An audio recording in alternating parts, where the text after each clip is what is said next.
All right, here we are. We are live on Facebook and YouTube. Got Jacob and John here. Johnny, we'll see. Johnny P will hopefully he'll join us. Um, got an interesting show today. We are going to talk about. Well, let's just go here. This has been a busy week in this country. A lot of things taking place. A lot of things going on. I think we're going to probably hit on a bunch of the things and give opinion and Jacob always has good facts to share. So before we get started, I want to bring this up that maybe we need to look at this at doing maybe a weeknight for this show. I can see a lot of weekend problems coming up, so we'll discuss that. But if anybody has any input, put it in, and the three of us will discuss it. I just kind of dropped that on right now. I just kind of thought about it, but I know on the 29th, I'm going to be out of town again, and it's a Saturday, and I think with spring and summer coming, weekends may be difficult for us to get everybody together. So let's look at that, guys. Johnny, Jacob, on seeing if we can maybe one night of the week that might work for us to do it. And evening is our best time, regardless. That's when we get the most viewers and the most participation and stuff. So just a thought. I wanted to put that out there publicly and see what we come up with about it. Yeah, there's a guy I follow quite closely. I just found this dude about 2 months ago. His name's Halsey English. He has the Halsey News Network. Of course, YouTube deplatformed him, so I got to find out where his next but he's experimenting with exactly what you talked about. Saturday, try a show. Tuesday, try a show. And you know what he found out was Wednesdays are usually really good times because you're right in the middle of the weekend. You're at hump day. You get your Saturday, Sunday, right in the middle of the week. People are getting a little restless at work. And then plus you got 2 full days of news to catch up with. And then you have the weekend. If you're going to do one day a week, this dude named Halsey English, he's experimented like morning, evening, Sunday, Monday. This guy did a ton of experimenting. He had like a 7-year show. And anyway, this guy, he said Wednesday evenings are really good times. So we could try that. Yeah. If it works for us. I don't think we have any Halsey English viewers here. So, I mean, it's he covers really the same kind of news we offer, really the same kind of stuff. But he got deplatformed, so I gotta find him. I'd like to see some of his stuff. Does not have a website? I'll have to find out. He's on YouTube. You can find. He has like 3 videos on YouTube right now. He's a co-anchor on a podcast I don't really listen to. It's with this. I don't know. It's just some dude that's out there. But his normal news show, he's awesome, man. Halsey English. He's like this old Jewish guy, hardcore right-wing dude. But I mean, he's smart. I mean, really sharp guy. Really sharp guy. He reminds me a lot of, if people want to something to relate to. If everyone knows Mark Levin on Fox News, Mark Levin, he's a lot like Mark Levin. A lot like Mark Levin. Big on media, big on facts, he calls out the news media, and he actually provides evidence for everything. And dude gives a lot of good commentary. And he's been in this business a long time, like 40, 50 years or so. No, 30 years or something like that. He's doing this a long time, since he was in high school. And now he's about your age. Okay. Wow. Well, good. Yeah, I would like to find him and English. Look at him. That's the kind of stuff I like to spend my time watching when I'm watching stuff. So very good. But anyway, Wednesday evening, that's what my point I was trying to make with that. But yeah, so let's look at that. No, go ahead. I'm sorry, John. I was going to say, let's look at that. Let's look at movement. We just need to be consistent. We had everybody on Saturday night, and it was working really good. But I'm starting to see mainly my schedule. I know we can't do it on Sunday night because Johnny works. But we'll have to get with him and see what works for him. But Wednesday night might be a good night, and then we'll just leave it there and just leave it. Like I said, I know on the 29th I'm going to be out of town, so that's Saturday after next. I'm not going to be available to do the show on a weekend again. And so I just thought, I got thinking about it and thought, well, maybe weekends aren't so good. That way, if we want, you, John, if anybody wants to be gone during the week, we're all here because we're all working blue collar Yeah, working yeah, men, you know. So yeah. we're all here during the week because everybody's got work and stuff. So it might just be a better thing. But anyway, yeah, let's look at that. We'll discuss that with Jonny as well. He's not on here, so we'll Yeah, no discuss problem, that man. with him. So, guys, we had a real busy week. We obviously missed a week, and there was a lot to talk about that we didn't talk about. You know, there's the big coronavirus scare, there's State of the Union, there was impeachment, there were some rogue actors. One of them, obviously, is no secret to anybody who's been following, is Mitt Romney. There's been a lot to cover, guys. So we're going to cover a little bit of just bits and pieces here and there. We're not going to do a deep dive on one topic here. So I just wanted to talk about just a little bit about impeachment first, just for just a tiny bit. It was just for everybody's know-how of what's going on. There's the GOP, the Republican Party.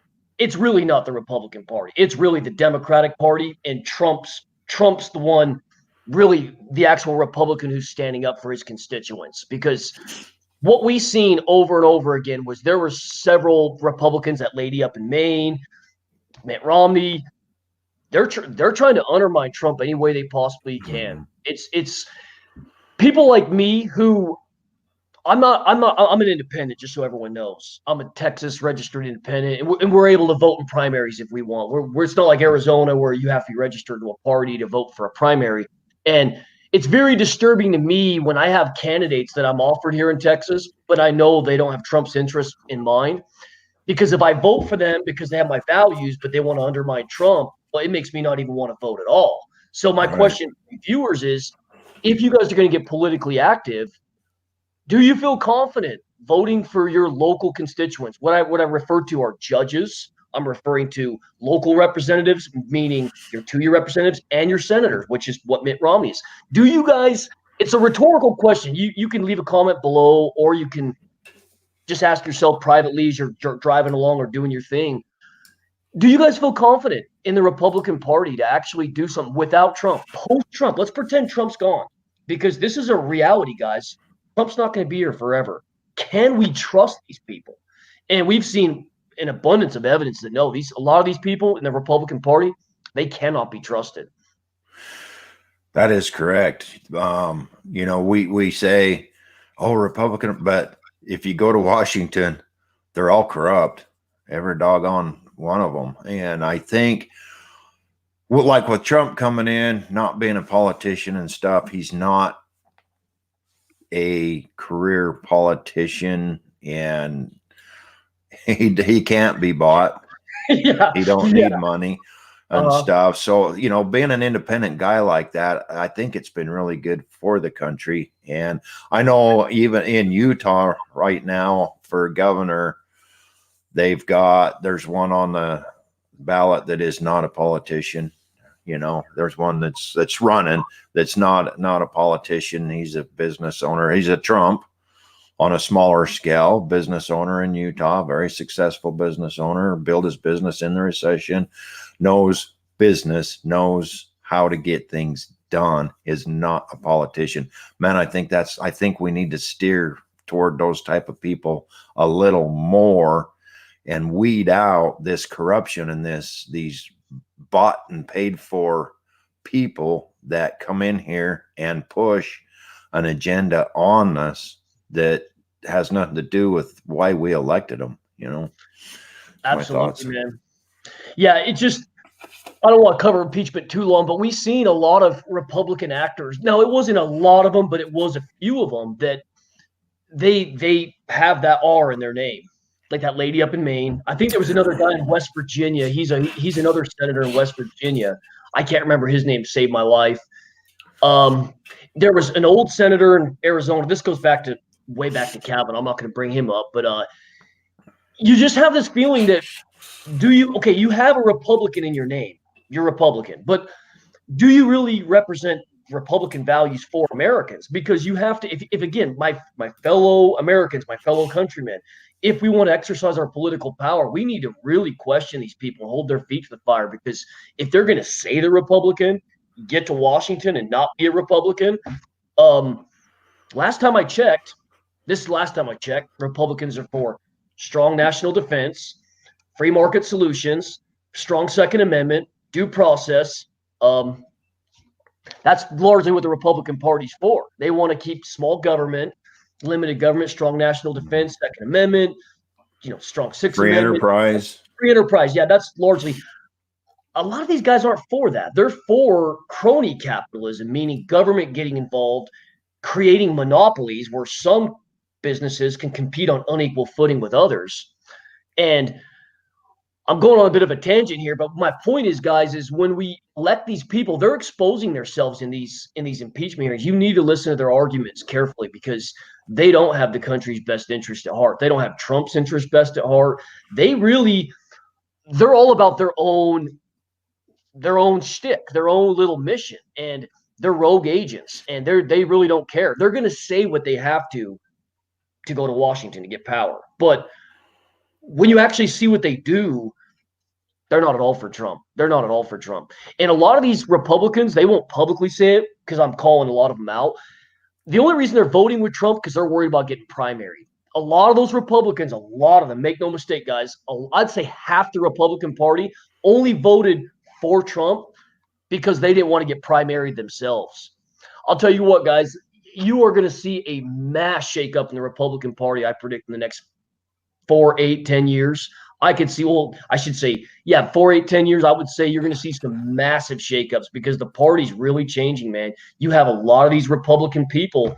They're not Republicans at all. They're for gun control. They're for, silencing your speech, hate speech, censorship. They're for pulling the military back and weakening the military. They're not Republicans. End of story. They're just not. They have a little elephant they wear on a little lapel they wear on their suits, but they're not Republicans, guys.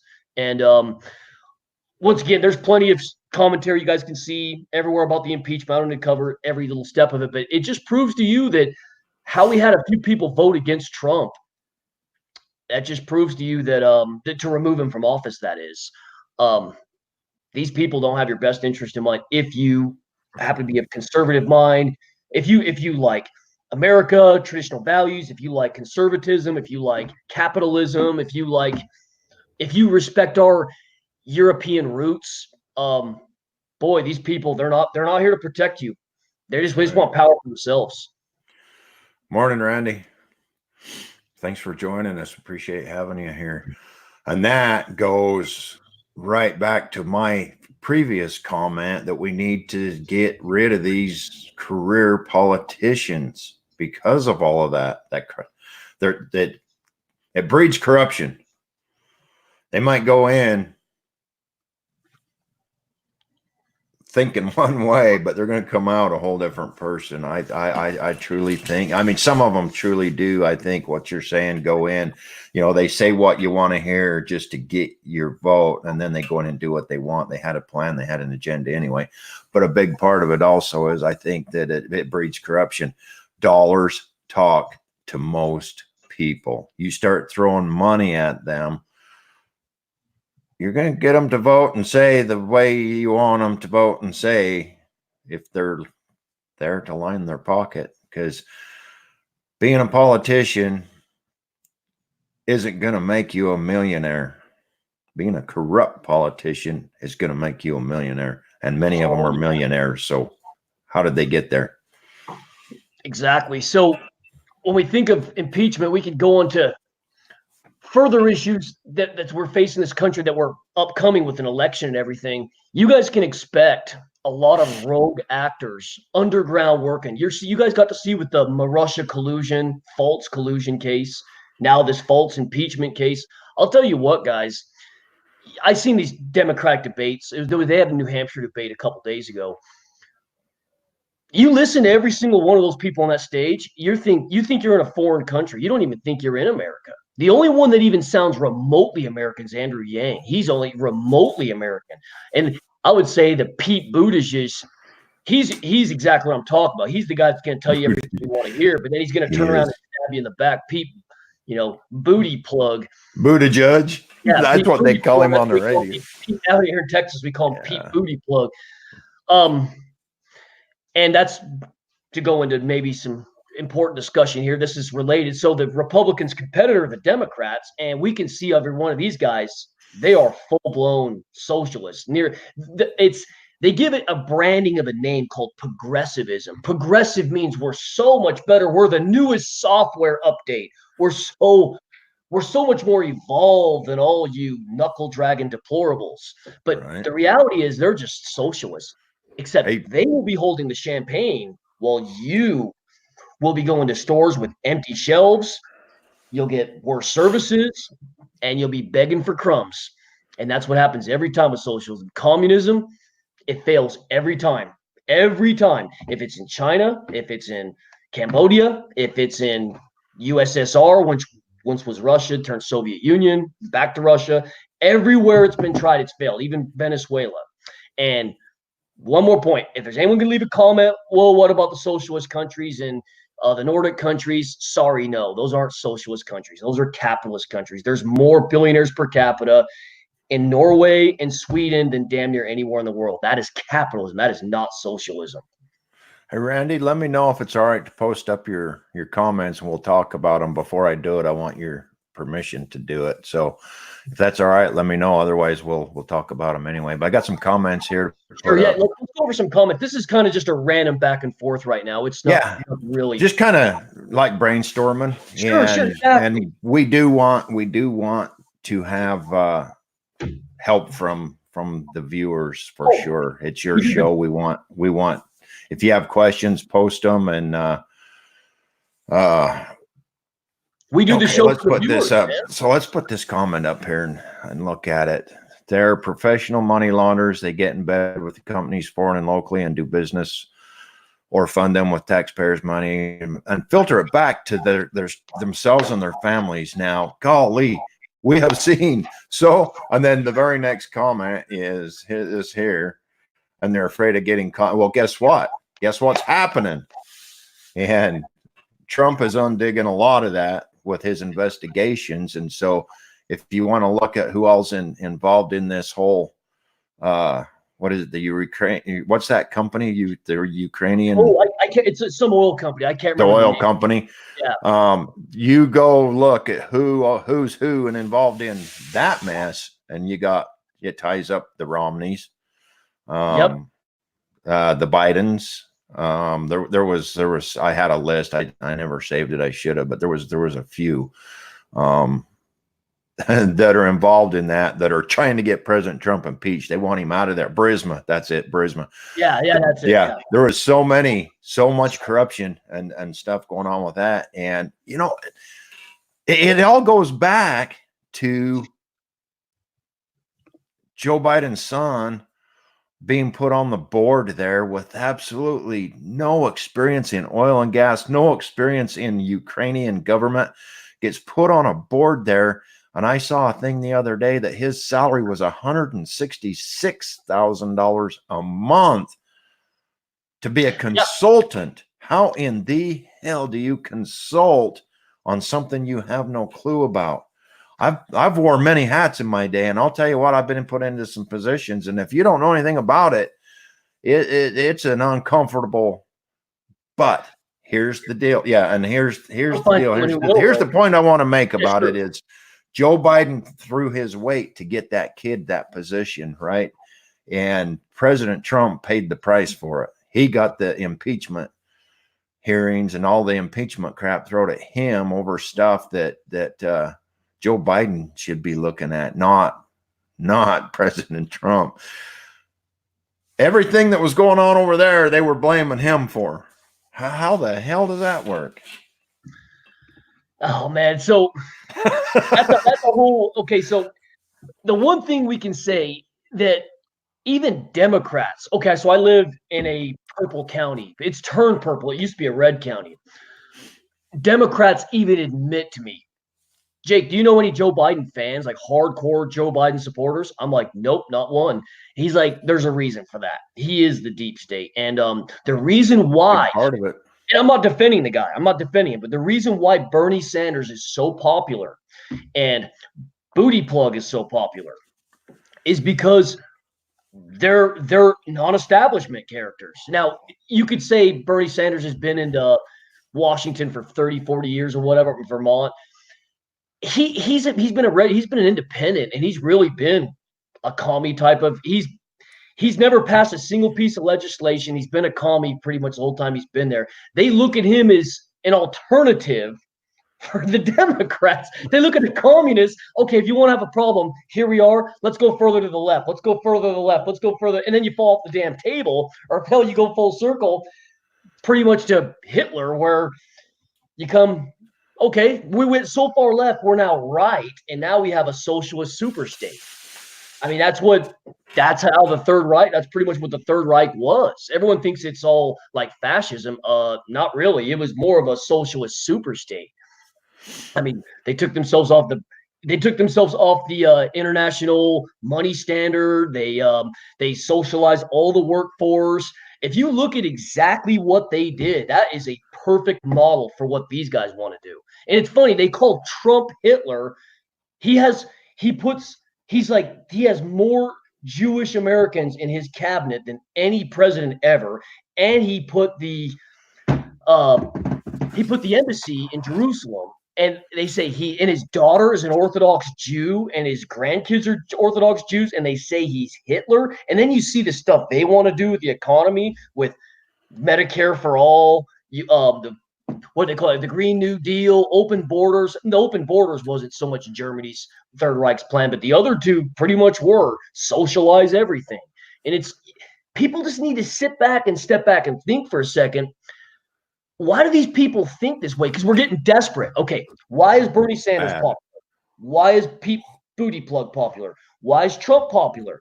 Why? Okay, so we have a normal. Think of a Bell distribution curve. Most people are in the middle. That's where the term normal comes from. If someone wants to say, "Oh, that's normal," it comes from a normal distribution curve. So why is the distribution curve flattening out and then the extremes are getting higher? The reason why is these people, as you call them, bought and paid for politicians, and Randy's brilliant comment he had, these people don't solve problems. That's why you're seeing the fringes grow. And you guys know what happens when there's no political solution involved. That's when people start firing bullets at one another.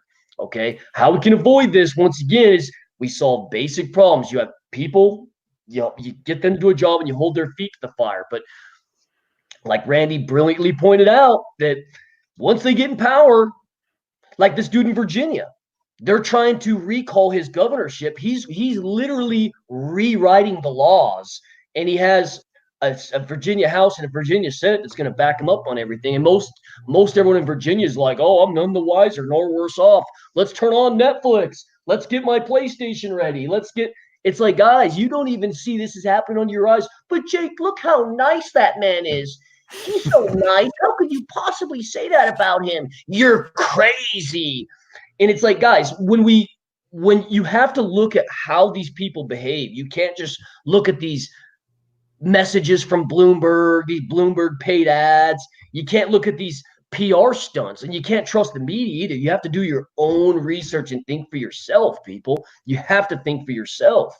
And it's anyway, where I'm going with this kind of like hodgepodge random thoughts that are just kind of one after another that are somewhat unrelated is the reason why things are coming apart, guys, is because who we've been hiring to do the job, the Clintons, the Obamas, the Bushes, they haven't been doing their job.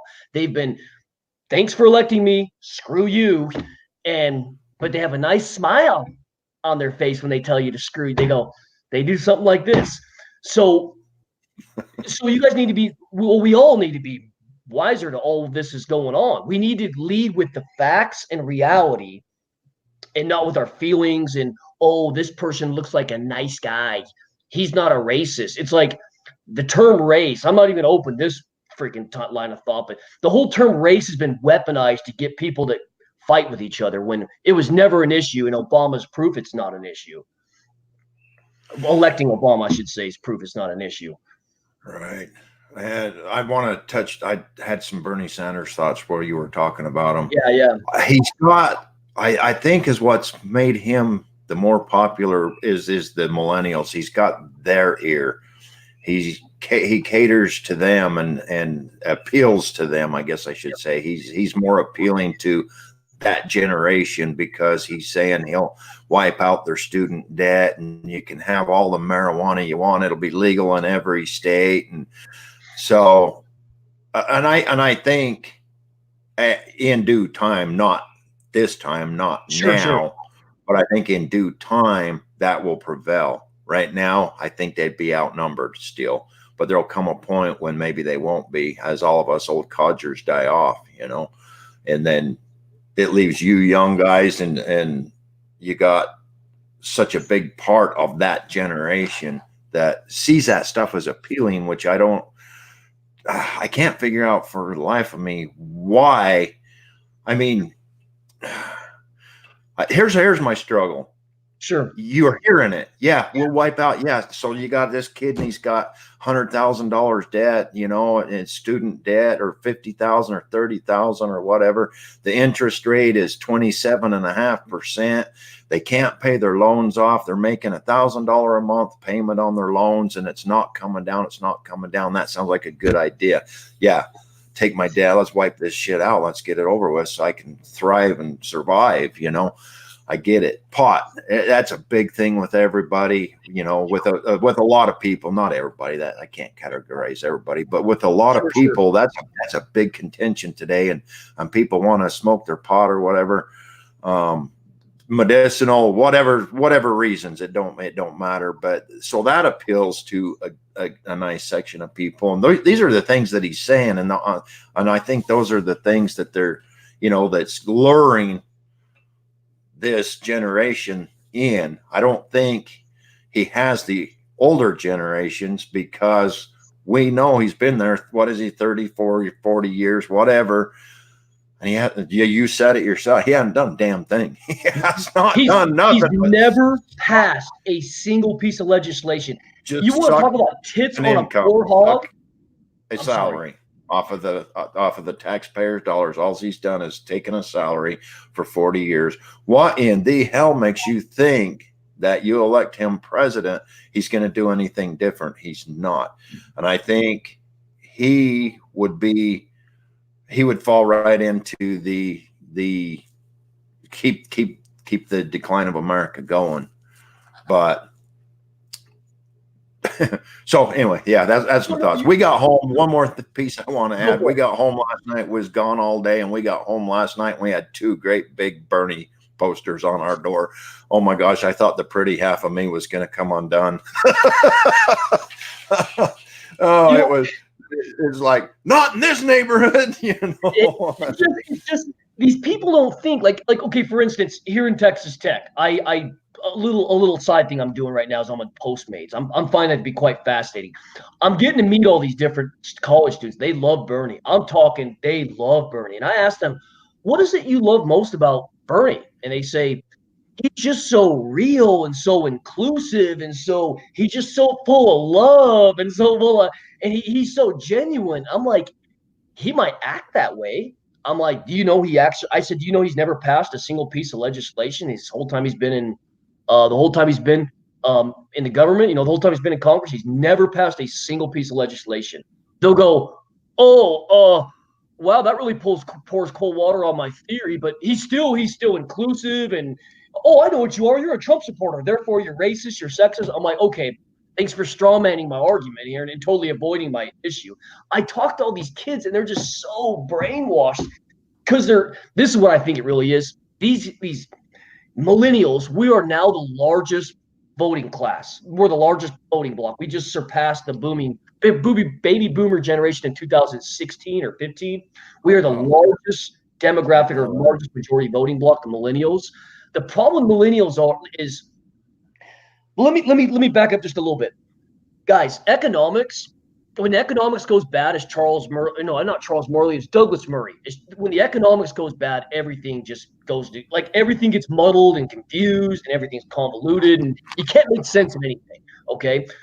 Why the millennials love socialism and communism so much is because economics it's causality. It's not about money. Okay. People want to sit here and tell me, economics is all about making lots of money. No, it's not.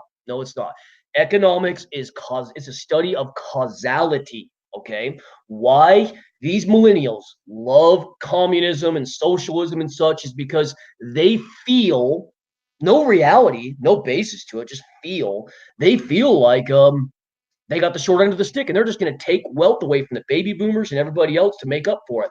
We're the ones that had to go to college and take on all this debt. We're the ones that had to work these jobs for minimum wage because of immigration, and we had to do all this stuff. But here's the reality, guys. There's more opportunity today than ever before.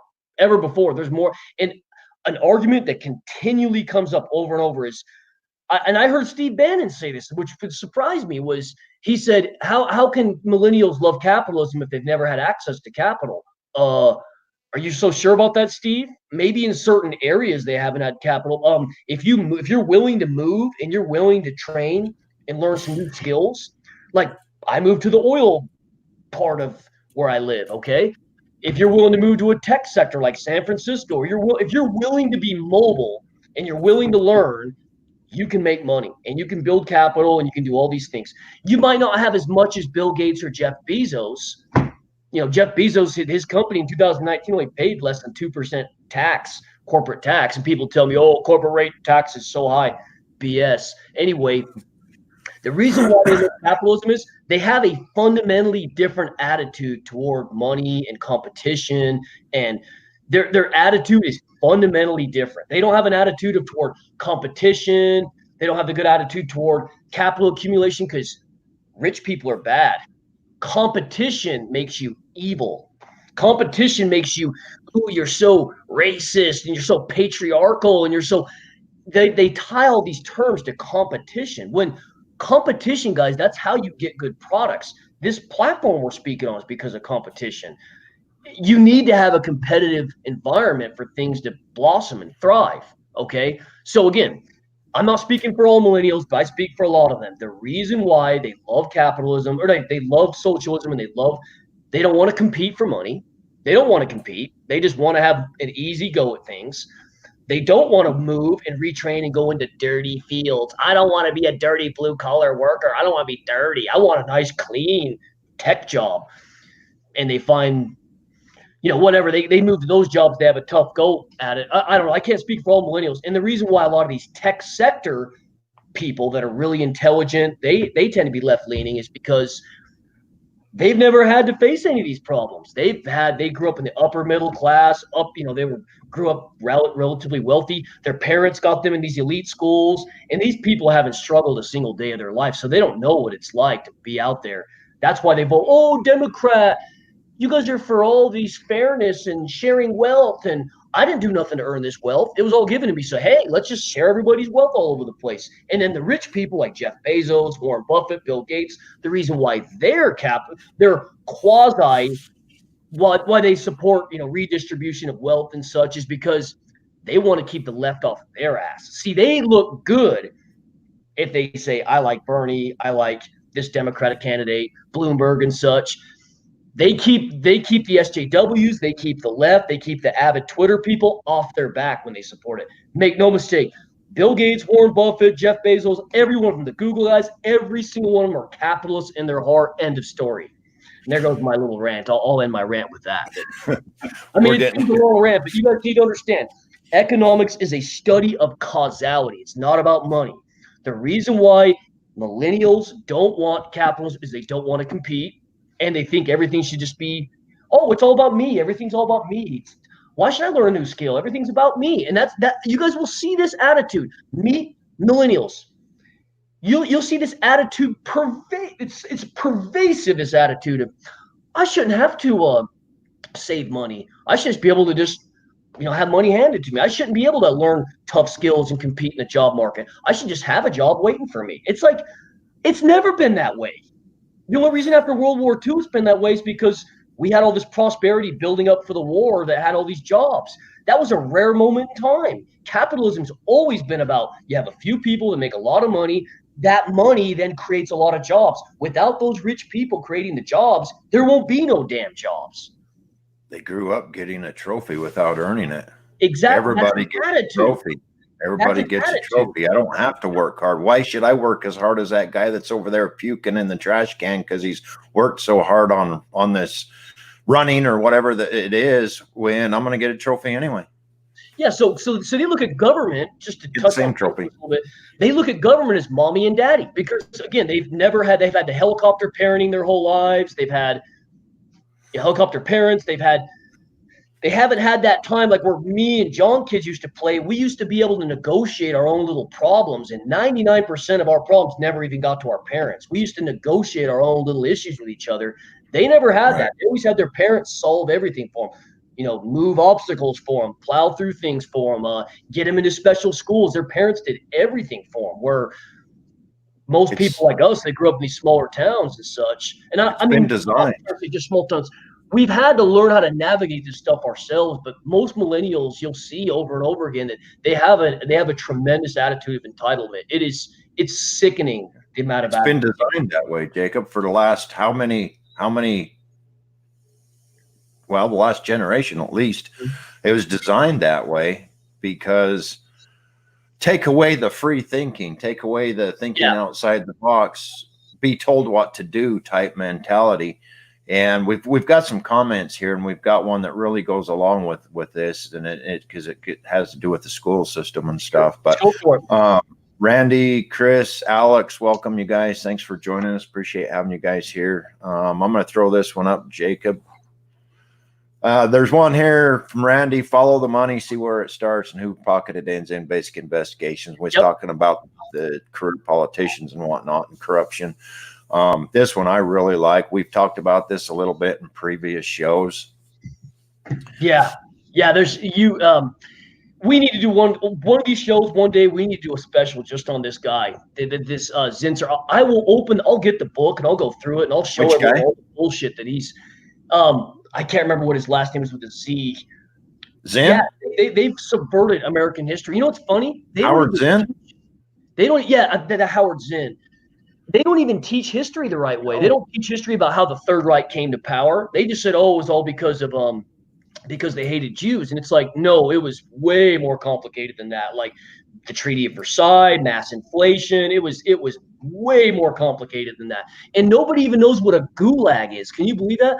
On the other side of the political aisle, you have all the dead bodies from the Soviet Union. Nobody knows what the gulags are. No one knows the Gulag Archipelago. I mean, that is a complete failure of our system. Why is it? Like McCarthy said, the Marxists have infiltrated our government. Everyone's, oh, you're a heretic. And guess what? Turns out McCarthy was right all along. Yeah, look at Christopher Stout. That's perfect, man. That's perfect. Even if you lose, I love that comment Christopher Stout just left.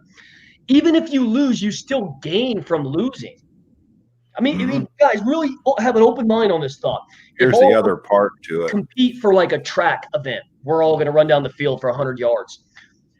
Whoever, John maybe finishes first, I finish last, whatever. I don't really give a damn. For the sake of example, the training we undergo, the diet regimen we undergo, the focus, attention to detail we undergo, we literally make ourselves better with competition. Even if you lose, you literally make yourself better. And by the way, biology, you could even argue it's in the Bible. You could argue it's in. This is the state of mankind. This is the burden of being a human being. You can go back to Cain and Abel if you're into the Bible. If you're more into like Darwinism, like I am, competition is healthy. It makes you healthy. Hey guys, I know none of you were on here when we were talking about this before. Let me take just a break real quick and do this housekeeping. We're looking at maybe doing this on Wednesday nights. You guys that support this channel and listen to us, give us your thoughts on that.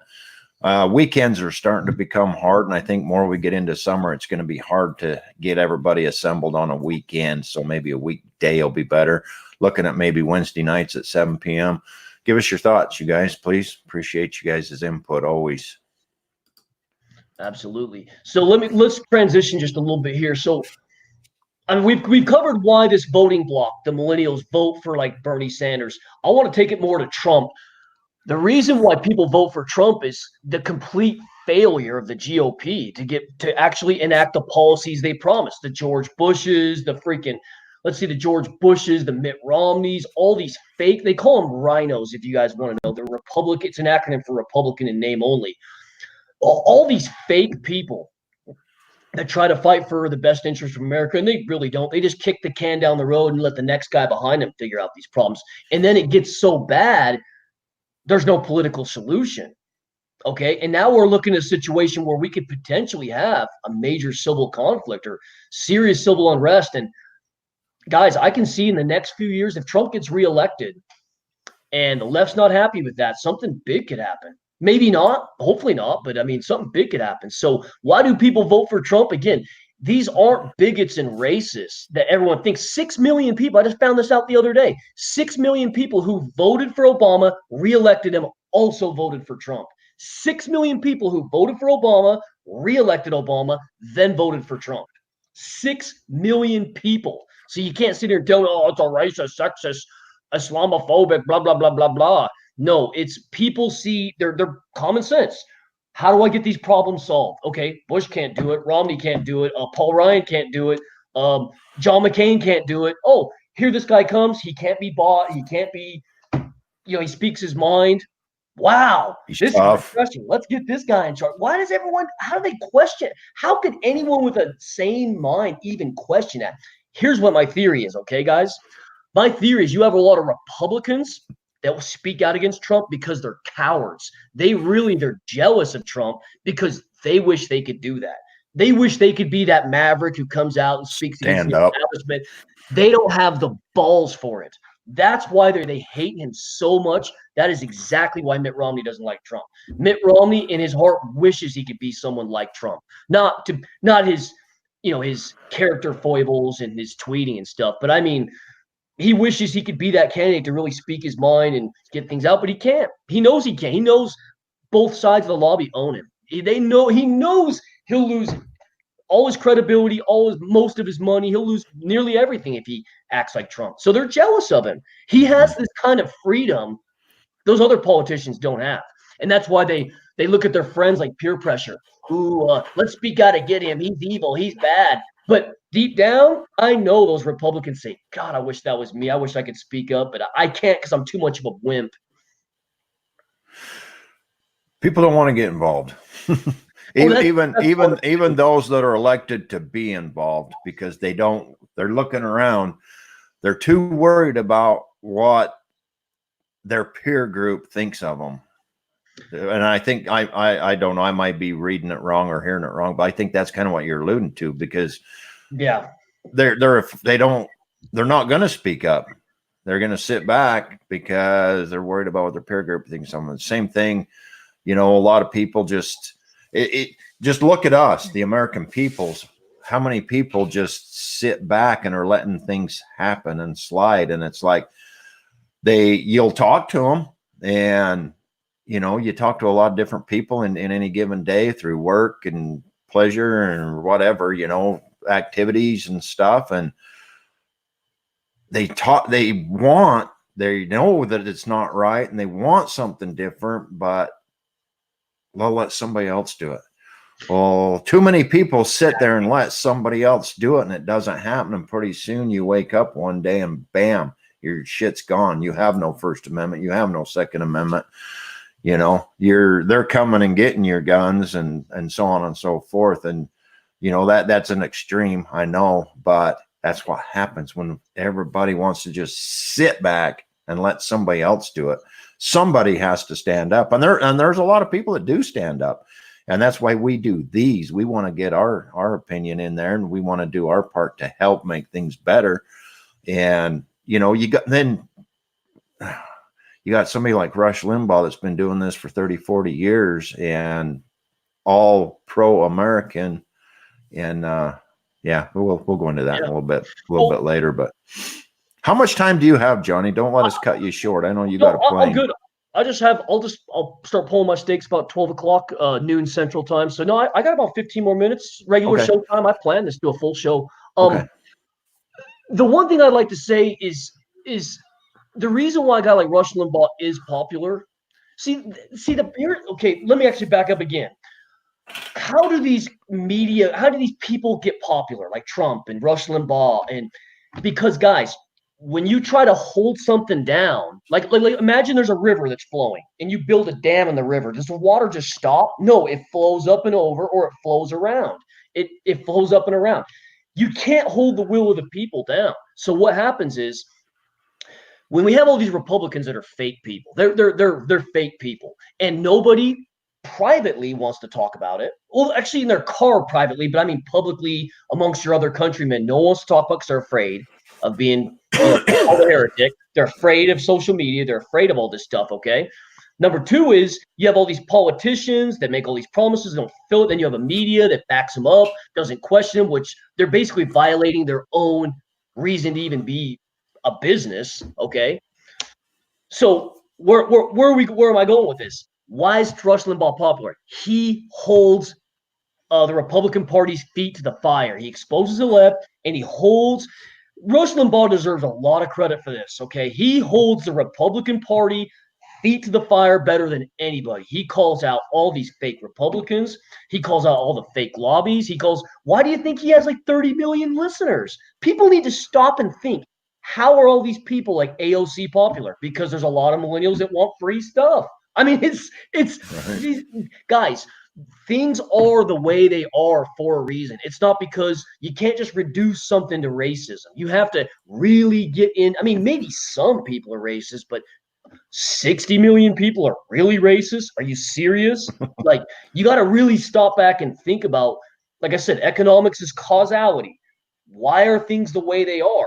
Look at Rush Limbaugh. Why does he have so many listeners? Because people are fed up. People are fed up with fake people. Let's see. We got Christopher Stout. His talent is that he's excellent at filtering through the bull. Exactly, because he says it how it is. He says, and you know, another thing too is he's funny. I'm not a big Rush Limbaugh listener. I'm more of like an alternative media guy, but he's funny. He's truly is entertaining. Like you remember that chick a while back. I can't remember. He was talking about her being a prostitute. We ought to get our money's worth. Oh, there was a chick that wanted to have the government, Obamacare, pay for abortions. And then he's like, well, since taxpayers are funding this, we need to get our money's worth out of this chick. And he used to make these jokes. I mean, Rush Limbaugh is entertaining as well. He's also, like I said, I'm an alternative guy. I listen to alternative media. I don't really listen to Rush, but I'm telling everybody, he's just using him as an example. Why he's so popular is because he speaks the truth. I have found very little things Rush says that's actually inaccurate. Very few things. In fact, I can't even think of one off the top of my head that he says is inaccurate. Like everything he says is just hard fact. Sorry if you don't like it. Ben Shapiro, same way. He says stuff that hurts people's feelings. Sorry, you don't like it. Why do you think Ben Shapiro and the Daily Wire is so popular?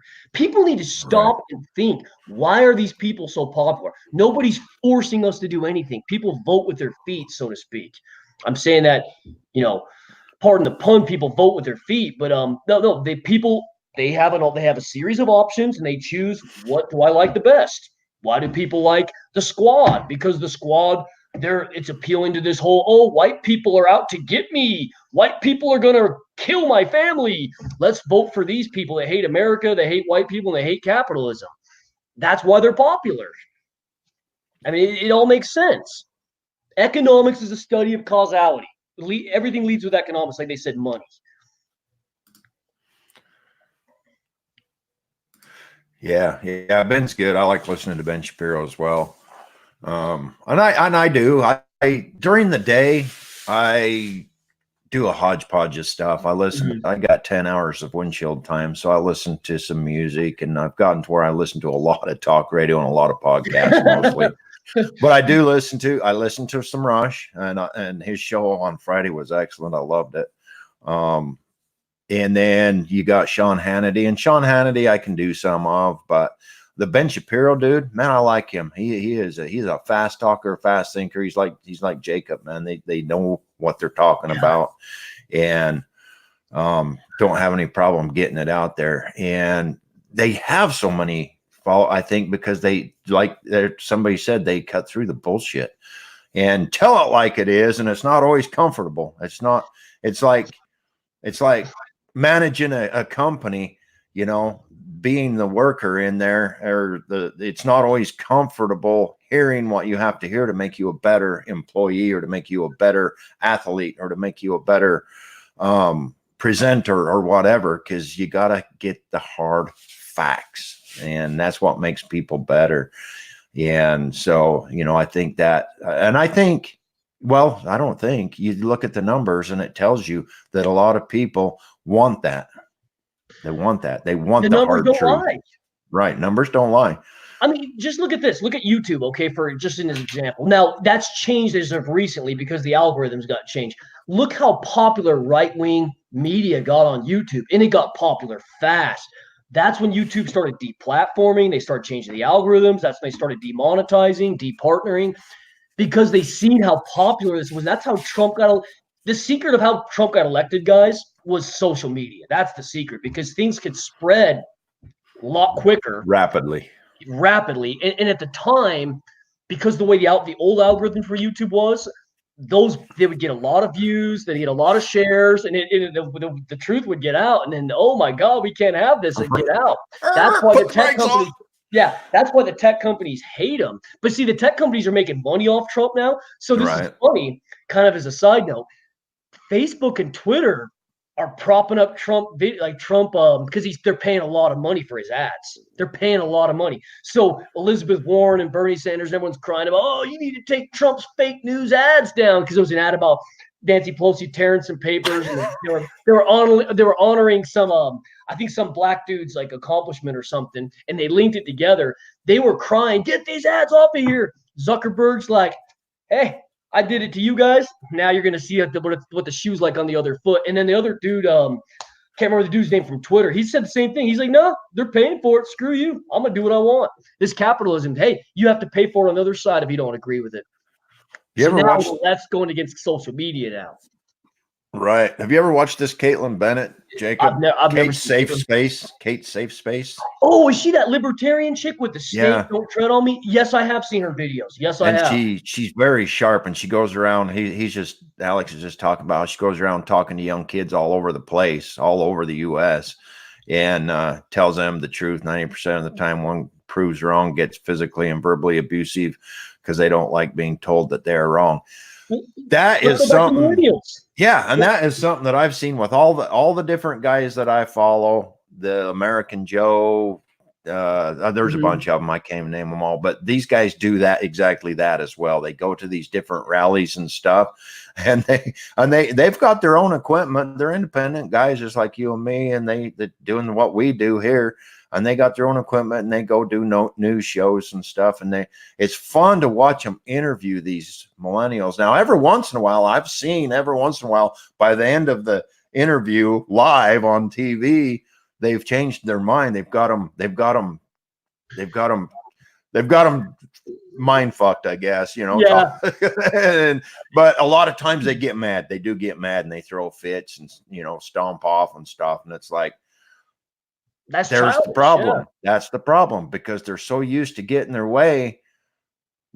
They don't want to hear an opposing view, and they don't want to be told that there's a better way, because they have their way. It's just funny watching the different demeanors and getting angry. And it's great. I love it. Then they start talking stupidity. You know who's really good at that? If just for our viewers, whoever's into this sort of thing, Milo's really good at what you're talking about. Going into like packed stadiums and pissing people off. That dude, he is the very best at that. Like triggering, going to campuses and pissing all these people off. Milo Yiannopoulos, I believe his last name is. He used to be one of the lead writers over at Breitbart. Then he got kicked out. Anyway, Milo, man, they call the term's called a provocateur. If you guys like the provocateur, look up Milo's YouTube channel and see some of his. I mean, he just dunks on kids. I mean, it's bad, man. He dunks on reporters. He dunks on everybody, man. Milo Yiannopoulos, he's a gay dude. Oh, check this out. So he's a gay Jew. You know what he said? I want to have a straight pride parade. He says, and I want white people to be the front runners of his straight pride parade. Yeah. He was big in the news way back. Golly, a lot of years ago. And then he's kind of fallen off. I haven't seen or heard anything of him in a long time. I didn't know he was still out there.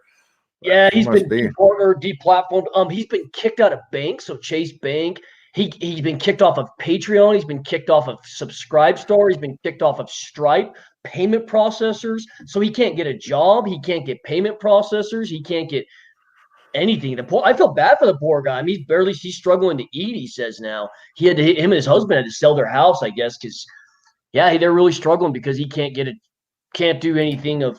He has to get a regular job like me and you, basically. What's nothing Right. for us to say here? Or I'll read this out loud. And another thing is they have guests that are involved in politics during the impeachment process. When the Senate went into break, senators and lawyers involved would come out and inform Rush, Sean, and Ben on the most current news of the process because of those guys who those guys are, who these guys are. They have a lot of impact on the public, and like you guys say, they're funny. Oh yeah, man. And dude, there's a term in the alt world I'm into. It's called red pilling. They're really good at that. But, when Ben Shapiro, he has an iron fist, but he wraps it in a velvet glove with a boxing.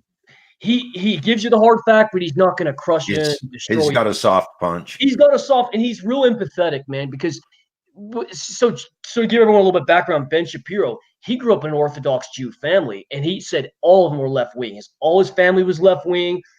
All his siblings, cousins, his classmates, the synagogue, everyone was left wing. He was the only one that was right wing. And he's like, I know what it's like to be in this environment, so that's why he's so cordial with everybody, because he says he grew up with nothing but leftists. It's funny, though, because we talk about, I'm just reading Alex's comment. Sure. We talk about, well, let me read it. Exactly. They don't want to be told something else. And as a millennial myself, I'm ashamed of my generation. I can't believe how ignorant that they are and how unwilling to learn they are. But I will say millennials born before 95 are completely different from millennials born after. I don't know why, but I've found this to be true. So along that comment, I want to say, because we're always saying millennials, and we're grouping everybody in that age group in as a millennial. And I know so many, Jacob and Jonny on the show here are both millennials, right? We are. Yeah. They're both millennials. But we're older they don't.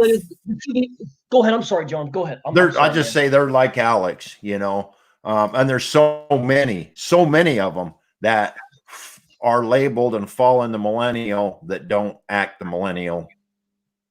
I don't know what I'm trying to say, but no, I get what you're saying. It's remember we did a podcast. This was about 5 or 6 weeks ago, maybe longer than that. We covered a gentleman named Jonathan Haidt. We did.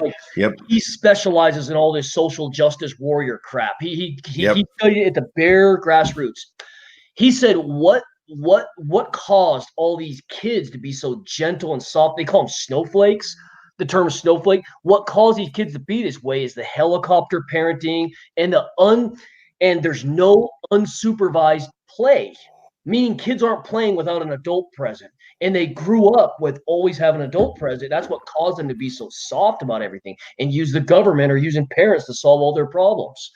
That's what caused all that. So to Alex's point, the older millennials, we were kind of going into that generation, but we weren't there yet. It was more, like you said, in the mid 90s because things changed. Women started getting more in the workforce more and more. When families started having smaller families, people would delay parenting till like their late 30s, early 30s, to where they'd only have 1 or 2 kids. And then that's where you'd have all these parents with very few kids. And now those kids that were born in the late 90s are of age now. And that's why. Jonathan Haidt, he has a great book. I talked about it in our last podcast. I can't remember which podcast that was, but you guys will see it. It's in the title in John's YouTube channel. You guys can find the whole podcast. We go over exactly what this man studies, but that's the reason why millennials are different. Like you have a break between like guys like me and Jonny and then other younger ones. And like Alex, it's nice and it matches perfectly what Alex said, and he's absolutely right. It's just some millennials were just raised differently, whereas us rural kids, we were taught that, look, y'all go play outside, damn it. And then we just had to figure out how to just play and get along. I mean, sure, we had scraps and fights here and there, but 90% of our battles and our negotiations we handled within each other. And that's something that negotiating didn't happen with these kids. They always had their parents do all the negotiating for them. Dang, golly, was it economic growth? No. Big tech censorship? To answer Christopher's question, no, it's not. It's a term from the Matrix, obviously, but it's no. If you're on I go to Reddit. I'm like a Reddit hound. I love Reddit. If you go to Reddit and some of these other websites, it's a popular term that's used. It's basically there's two ways to see in the world. As Neo would take the red pill, he see how deep this rabbit hole goes, and that's how it's the difference between what you're told, what the media tells you, and what your teachers tell you, and how the world actually is.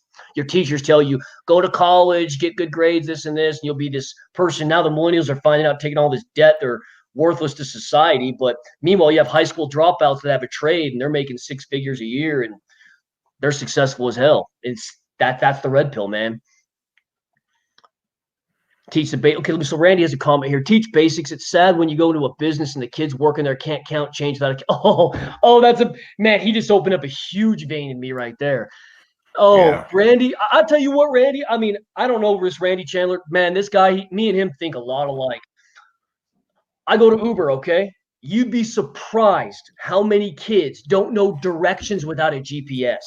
They don't know directions without a GPS. They can't count change without the register giving the change for them and actually thinking about it. I told someone, what if the freaking what if the not the solar panel, I'm trying to think the grid. What if the grid went down and you didn't have calculators? You didn't have calculators, you didn't have GPS. What if the grid went down?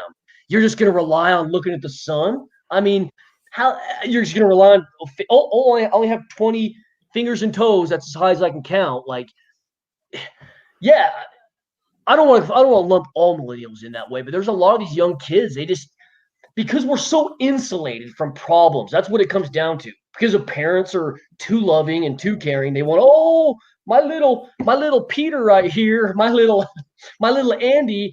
No, we'll give him a calculator. He doesn't need to do this. It's just tough. Randy, yeah. Anyway. Commenter was right on the money. Yeah. Here's one from Alex. Exactly. You talking about being kids and coming back when the street lights come on and stuff. I was raised that way. And don't be brought home by the cops. Yeah. Well, I did that once, but it didn't turn out too good with me once I got home. And that's how Alex grew up. In fact, he was always out because Alex falls in the millennial age group and stuff. So, and he's just telling that it's a lot different. He looks at things a lot different than a lot of them do. He's always outside playing with friends. Grew up in North Texas and Denver, and glad that he grew up that way. Did so without a cell phone and technology. I'll tell you, we talk about this quite a bit, and this cell phone and technology stuff, and the kids today expect a cell phone, and I've seen the little kids with cell phones, and it's like, man, we didn't have them yet when Randy and I grew up. So, we grew up riding our bicycle and stuff and playing outside and whatnot. And we didn't have phones. And when the lights come on, street lights come on, you went home. And in my house, you went home at 5 o'clock for dinner, regardless of what's going on. And then you went and played, and stuff. So just a whole different world today. It's a technological world today, and everything is centered around technology versus your hands dirty. And that's why these kids today don't want to get their hands dirty. They don't. They never have. Never had to. It comes back to what Jonathan Haidt said. I really agree with what he said. The Coddling of the American Mind, by the way, that is that book he wrote, is the way those kids were parented. Because changes in the economy. Women enter the workforce, so they're not home as much. The father's working too. They're in daycares. There's always an adult there, no matter where they go. And they go home, there's two parents, one kid. No matter where they go, no matter what they do, there's an adult there, no matter what, no matter where they go. So they've been taught, you don't need to think for yourself. You need to think what this rule says. You need to think what your parents say. You need to think what the government tells you. They've never had that ability to where I call it this rule of Lord of the Flies rule, okay? Now, it's not really Lord of the Flies, but when you have a group of kids like in our neighborhood by the hospital, you have a dozen to 20 kids. Parents are doing whatever parents are doing. Moms are home or whatever. they got to negotiate their problems themselves. They got to work this all out themselves. That's nature. That's how nature intended us to be. Naturally, a hierarchical form. This guy's really good at like riding bikes. This guy's really good at, say, painting, or this guy's really good. And you depend on each other and you form a little network of each other. This guy's really good at football, or this guy's really good at this. And then, sort of, when we have an issue in our lives, we go to our peer and say, hey, I noticed you're really good at this. Here's the crazy kid. Here's the fun kid. Here's the, ooh, if I want to do my homework, here's the smart kid. And we've learned to negotiate this without parents getting involved. Whereas these kids are the total opposite, where there's 20 parents and 5 kids. And they're always talking about, oh, Johnny, I got this for him. I got this for Andy or Chris or who, I'm just making up names here. But it's like they were just brought up entirely different. That's why they think government needs to give me a job.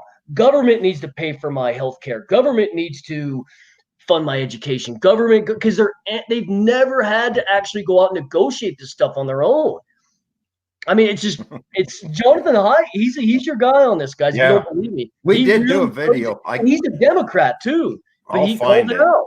I'll find it. I was looking through and it's not titled that, so I'll have to do some digging, but it's in there. But I'm going to put this comment up because this comment is, yeah, because people are going to want to go back to that video. We did a lengthy talk about it, and that's the reason why they are what they are, guys.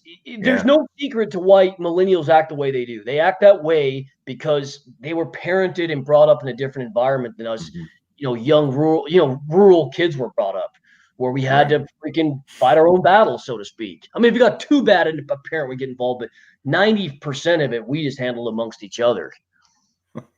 I'm going to put this comment up because it's funny. Yeah.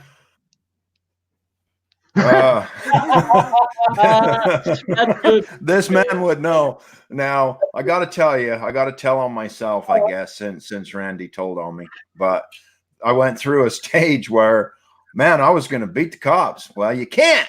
So I got tired of trying to beat them, so I joined them. And I'll tell you what, it was a much better, more pleasant interaction once I was part of the team instead of the guy trying to beat them all the time. Because you can't. And those of you guys who don't know, John's a pretty big dude too. So he's not somebody's going to take down real easy. So I mean, he's so yeah. I would think twice before you mouth off to John there. I don't care how old you are, you're still a big dude. Thanks, Jacob. Okay, a couple more. I know Jacob's got a plane to catch. So. I hate to tell everyone I gotta go, but it's I'm going to H-Town for some retraining. You got to do some corporate retraining. So we all know those unconscious bias and all the corporate speak training. Oh yeah. Unconscious bias and all the silly HR stuff. Basically, what this is to cover their rear end from legal protection in case they try to get sued. Did you make your employees take this training? The lawyers will say, and yes, we did. Okay, you're covered. But if you didn't, you're open to a lawsuit. Thanks, Randy. Appreciate that. It was much, much more pleasurable working alongside you than against you. Randy's a big boy too. Trust me, I know. Randy's a big dude. Yeah, I remember.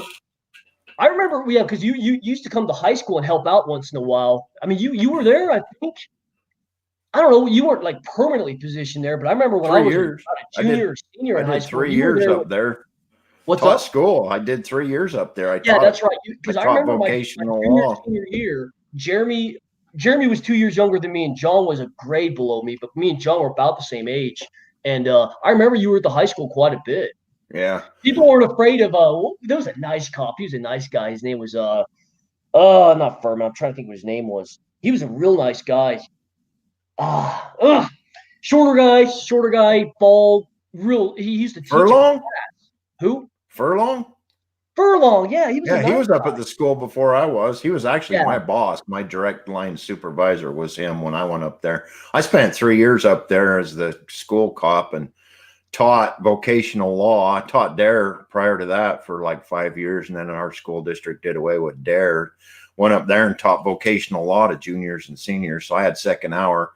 It was fun teaching. I was a cop paid by the police department, but I was teaching school too. So it was a lot. It was fun. It's not what I wanted to do with my career, but that's where they sent me. And I'll tell you what, it was some good time working with the kids and a nice change of pace than just rough and tough, go to the bar fights all the time, which is, yeah, we like doing that too, but it was a nice change. So. Well, anyway, guys, I'm going to peace out. I hope you all enjoyed the podcast or video cast, whatever you want to call it. We'll see you guys next week. We'll come up with a good topic. Love chatting about the stuff with you guys, but you got to go. Airports are. You got to get there a little early. That way that way they got to pat you down. Oh, a dude that has someone like me, they think I'm going to be some kind of a problem. Thanks for joining, Jacob. Yeah, anyway, guys, have a good week, guys, and we'll see you. We'll arrange some day during the week when we'll have a regular schedule and keep talking to you guys. Thank you guys all for your eyeballs, ears, hearts, and minds. Okay, take care. Yeah, we'll get back on a regular. We'll toss this around and try to. I'm thinking maybe Jacob said maybe Wednesday nights would be good. So, you guys give me your thoughts, send me a message or whatever. And I think we'll move this show to a weekday. We've been doing it on Saturday nights and we've had some good success with it. Problem is the further closer we get to summer and stuff, the weekends, we're running into some problems. My son was in town in Vegas from Missouri this weekend, so I went and spent time with him. We had to blast the show from last night. On 29th, I've got concert tickets. There's just it's a Saturday night, so we're gonna probably move it to a weekday night. Nights are our best times to do it. So give us your thoughts, you guys. Weigh in, give me your thoughts. Send me a message through Facebook or whatever. Yeah, thanks for joining us. Appreciate having you here. We enjoy doing these. Jacob, man, his degree is in economics, and he is a smart.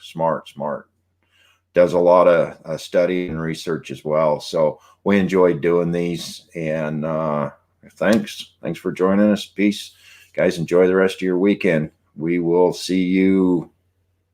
We'll announce it. I'll announce it on Facebook when we're going to come back. If not, it'll be Saturday night, but we'll let you know. Thanks. Have a good day.